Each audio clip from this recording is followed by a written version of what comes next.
నమస్కారం. శ్రీనిలయం కార్యక్రమానికి స్వాగతం. జీవనం వికసించేది భూమిపైనే. పువ్వులు, పరిమళాలు ప్రకృతిలో భాగం. సమస్త మానవాళి మనుగడకి తరతరాలుగా భూ సమస్యలు తలెత్తుతున్నాయి. ప్రజలు కొనుగోలు చేసే భూమి ఏ రకానికి చెందినది? ఈ భూమికి పట్టా, పాసు పుస్తకాలు ఉన్నాయా? వీటికి సంబంధించిన రికార్డులేంటి? వంటి అనేక అంశాలపై అవగాహన పెంపొందించుకోవడంతో పాటు భూములు ఎన్ని రకాలుగా వర్గీకరించబడతాయి, వీటికున్న ప్రత్యేకతలేమిటో నేటి శ్రీనిలయం స్థిరాస్తిలో తెలుసుకుందాం.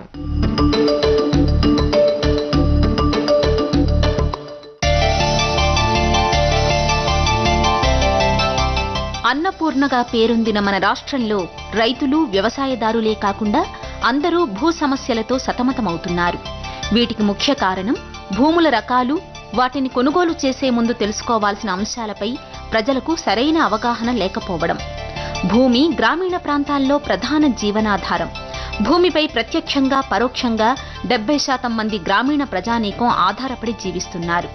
ఈ భూమి సాగు చేయడంలో, కౌలుకు తీసుకోవడం, కొనుగోలు చేయడంలో ఎన్నో రకాల సమస్యలు తలెత్తుతున్నాయి. ఈ సమస్యలకు మూల కారణం కొనుగోలు చేసే భూములు ఏ రకమైన భూములో తెలుసుకోకపోవడం. భూమికి సంబంధించి ఎలాంటి రికార్డులు ఉంటాయి, ఏ రకమైన భూములు కొనుగోలు చేయాలి, ఏ రకమైన భూములు కొనుగోలు చేయకూడదు, ప్రభుత్వ భూమికి, ప్రైవేటు భూమికి తేడా ఏమిటి వంటి అనేక అంశాలను తెలుసుకోవాల్సి ఉంటుంది. ప్రతి భూ యజమాని గుర్తుంచుకోవాల్సిన అంశాలు 3: స్వాధీనంలో ఉన్న భూమి, రెవెన్యూ రికార్డులలో పేరు, చేతిలో పట్టా. ఇవి 3 ఉన్నప్పుడే భూమిపై పూర్తి భద్రత ఉంటుంది. మనం భూములు కొనుక్కున్నప్పుడు కానీ, అది వ్యవసాయ భూమి అయినా కావచ్చు, లేకపోతే ఇంటి స్థలాల భూములైనా కావచ్చు, ప్రాథమికమైన సమాచారం సేకరించుండగానే భూములు కొనుక్కొని ఆ తర్వాత సమస్యలో వెళ్ళిపోతూ ఉంటుంటాము. భూముల గురించి మనం భూములు కొనటం కానీ, భూములు ఉన్న వాళ్ళు కానీ ప్రాథమికంగా తెలుసుకోవాల్సిన విషయాలు కొన్ని ఉన్నాయి. అందులో మరీ ముఖ్యమైనది ఏంటంటే, అసలు ఆ భూమి ఏ రకం అనేది మనకు ప్రాథమికంగా తెలియాలి. ఆ భూమి రకాన్ని బట్టి భూమికి ఉండాల్సిన చట్టాలు మారిపోతూ ఉంటాయి. ప్రభుత్వ భూములు అయితే ఒక రకమైన చట్టాలు, ప్రైవేట్ భూములు అయితే ఇంకో చట్టాలు, ఇనాం భూములను వింటుంటాం, డ్రై ల్యాండ్, వెట్ ల్యాండ్, ఇలా రకరకాల భూములు ఉన్నాయి. ఆ రకాన్ని బట్టి ఆ భూమికి సంబంధించిన చట్టం వర్తిస్తుంటుంది.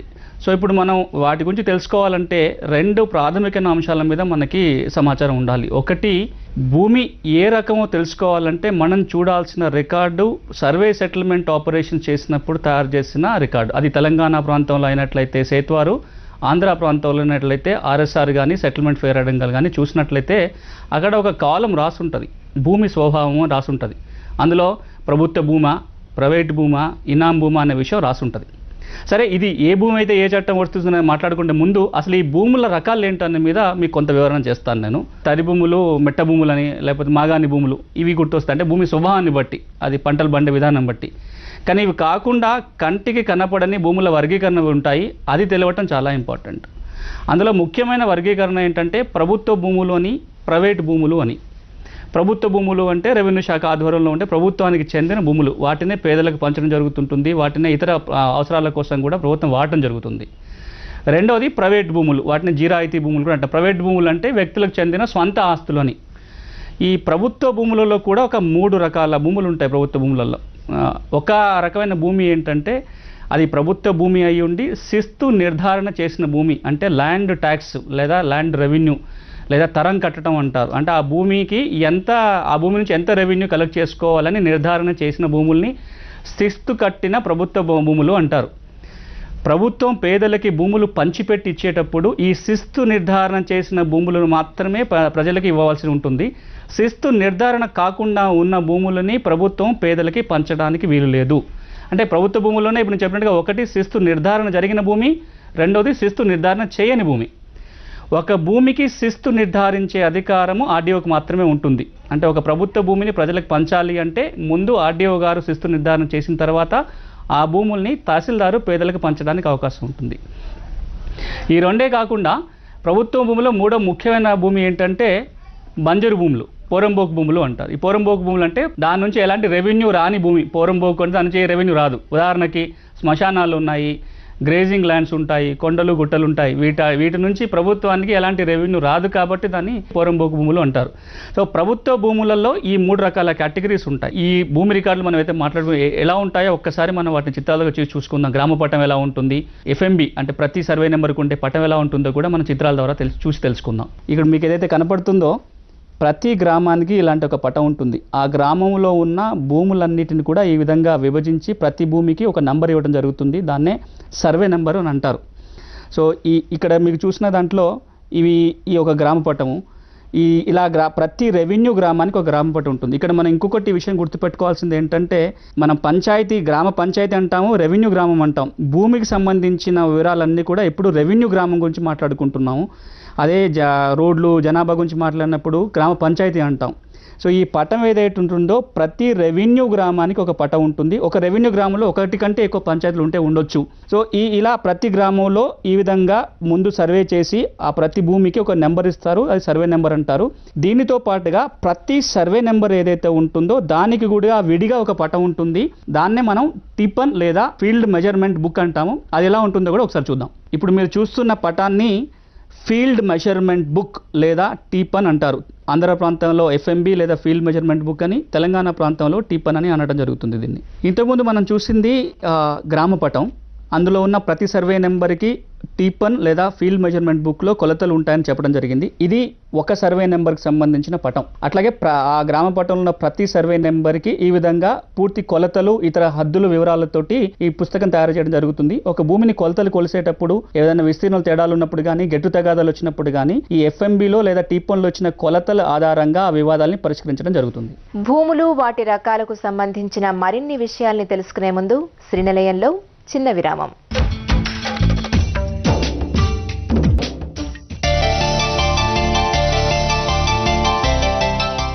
ఒకసారి ప్రభుత్వము శిస్తు నిర్ధారించిన భూమిని ప్రజలకు పంచినట్లయితే దాన్ని మనం అసైన్మెంట్ భూమి అని లేదా లావణి భూమి అని తెలంగాణ ప్రాంతంలో అయితే, లేదా డీకేటీ భూములు అంటే దరఖాస్తు చేస్తే వచ్చే భూములు కాబట్టి దరఖాస్తు భూమి అని, లేదా డీకేటీ భూములని, డీ ఫారం పట్టాలో భూములు ఇస్తారు కాబట్టి డీ ఫారం పట్టా భూమి అని, ఇవన్నీ కూడా ప్రజలకి ప్రభుత్వం పంచి ఇచ్చిన భూములు.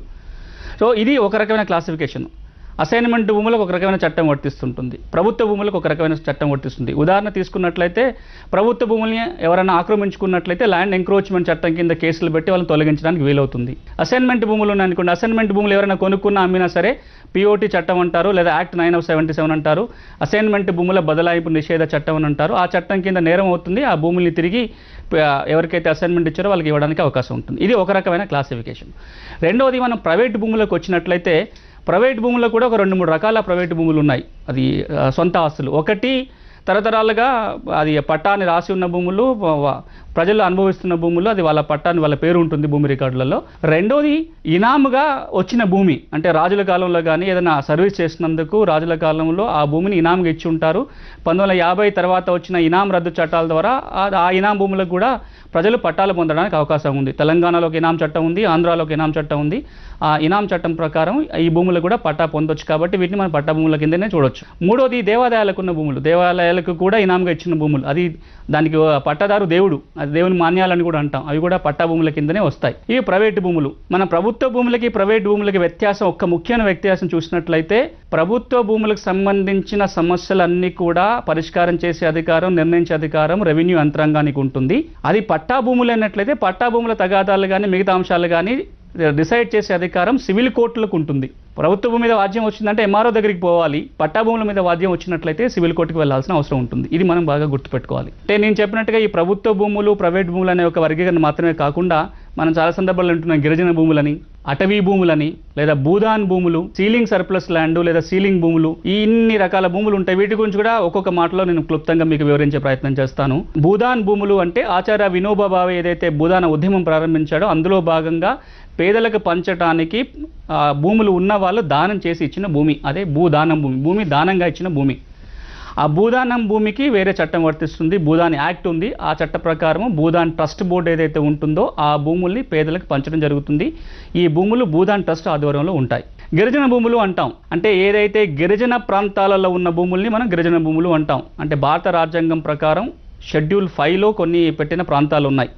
ఆ ప్రాంతంలో ఉన్న భూములకు సంబంధించిన ప్రత్యేక చట్టాలు ఉన్నాయి. దాన్నే మనం గిరిజన భూముల కింద పరిగణిస్తాం. ఆదిలాబాద్ కావచ్చు, వరంగల్, తర్వాత ఖమ్మం జిల్లా, ఈస్ట్ గోదావరి, వెస్ట్ గోదావరి, విజయనగరం, విశాఖపట్నం, శ్రీకాకుళం జిల్లాలు, కొద్ది భాగం మహబూబ్ నగర్, కర్నూలు, ప్రకాశం జిల్లా ప్రాంతాలలో షెడ్యూల్ 5 ఏరియాస్ అంటారు. ఆ ప్రాంతంలో ఉన్న భూములు, దీనికి సంబంధించిన ఎల్టీఆర్ కానీ సెటిల్మెంట్ చట్టాలు కానీ ప్రత్యేకంగా ఉంటాయి. ఇవి రెండే కాకుండా మనకి ఇంకా ఎక్కువగా వినపడే మాట ఏంటంటే సీలింగ్ మిగులు భూములని, సీలింగ్ సర్ప్లస్ ల్యాండ్ అని. ఈ సీలింగ్ భూములను వేటినంటారంటే మన రాష్ట్ర ప్రభుత్వము ఒక కుటుంబానికి ఎంత భూమి, వ్యవసాయ భూమి ఉండాలి అని ఒక నిర్దేశిస్తూ ఒక చట్టం తీసుకొచ్చింది. అంతకంటే ఎక్కువ భూమి ఉంటే అది ప్రభుత్వానికి ఇచ్చేయాలి. ఒకవేళ ఇవ్వకున్నా సరే ప్రభుత్వం ఆ ఎక్కువ ఉన్న భూమిని తీసేసుకుంటుంది. ఆ విధంగా ఎక్కువ ఉన్న భూములు తీసుకున్న వాటిని సీలింగ్ మిగులు భూములు అంటారు. ఈ సీలింగ్ మిగులు భూముల్ని ప్రభుత్వం తన దగ్గర పెట్టుకోవటం కాకుండా ప్రజలకి పంచి ఇవ్వాలి. ఇవి ముఖ్యమైన భూమి వర్గీకరణలు. శ్రీనిలయంలో